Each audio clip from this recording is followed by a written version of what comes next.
कानपुर, जिसे कभी सिर्फ चमड़े के कारोबार से जोड़ा जाता था, आज वही शहर खेतों में नई खुशबू बिखेर रहा है। यहाँ के युवा बता रहे हैं कि फूल सिर्फ सजावट के लिए नहीं होते। अगर सोच हो तो वही फूल मुनाफे की नई फसल भी बन सकते हैं। टेक्नोलॉजी, प्रोसेसिंग और स्मार्ट मार्केटिंग के साथ खेती अब एक वैल्यू एडेड बिजनेस बन चुकी है। चलिए देखते हैं कैसे कानपुर में फूलों से खिल रही है एक नए व्यापार की कहानी। कानपुर के इन खेतों में जो फूल कभी बिना इस्तेमाल के खराब हो जाते थे, आज वही कमाई का मजबूत जरिया बन चुके हैं।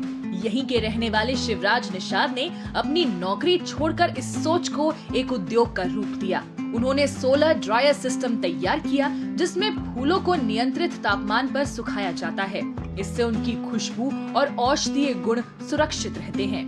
इसके बाद प्रोसेसिंग के जरिए इन्हें हर्बल टी और अन्य हेल्थ प्रोडक्ट्स में बदला जाता है। उनका मकसद साफ है, खेती को सिर्फ उत्पादन तक सीमित नहीं बल्कि वैल्यू एडेड बिजनेस में बदलना। मैंने इस काम को 1 साल जॉब के साथ में पहले ही शुरुआत की थी। जब मुझे लगा कि रियलाइज हुआ कि हाँ नहीं, कुछ इसमें हम अपने साथ जो किसान जुड़ेंगे उसके साथ कुछ कर सकते हैं और उनकी जो लाइफ है और इससे बेटर कर सकते हैं।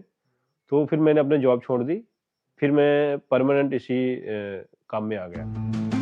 ये पहल सिर्फ खेती तक सीमित नहीं है। स्थानीय किसान अलग अलग तरह के फूल उगा रहे हैं और आसपास के गांव की महिलाएं छटाई व प्रोसेसिंग में अहम भूमिका निभा रही हैं। इस मॉडल ने एक मौसमी फसल को नियमित आय में बदल दिया है। अब ये सिर्फ फूलों की खेती नहीं बल्कि रोजगार और आत्मनिर्भरता का जरिया बन चुका है। सीजनी फूल है, इसमें गेंदा है, जाफरी है, बिजली है। ये फूल आते हैं इस सीजन के।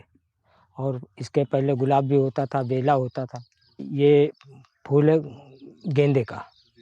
तो इसमें कुछ लोग इसके सुखा के दवा भी काम में लाते हैं और इससे परफ्यूम भी निकाला जाता है।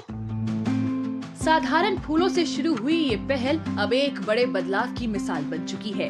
खेती, तकनीक और बाजार को छोड़कर शिवराज ने दिखाया है कि सही सोच के साथ खेती भी आधुनिक उद्योग बन सकती है।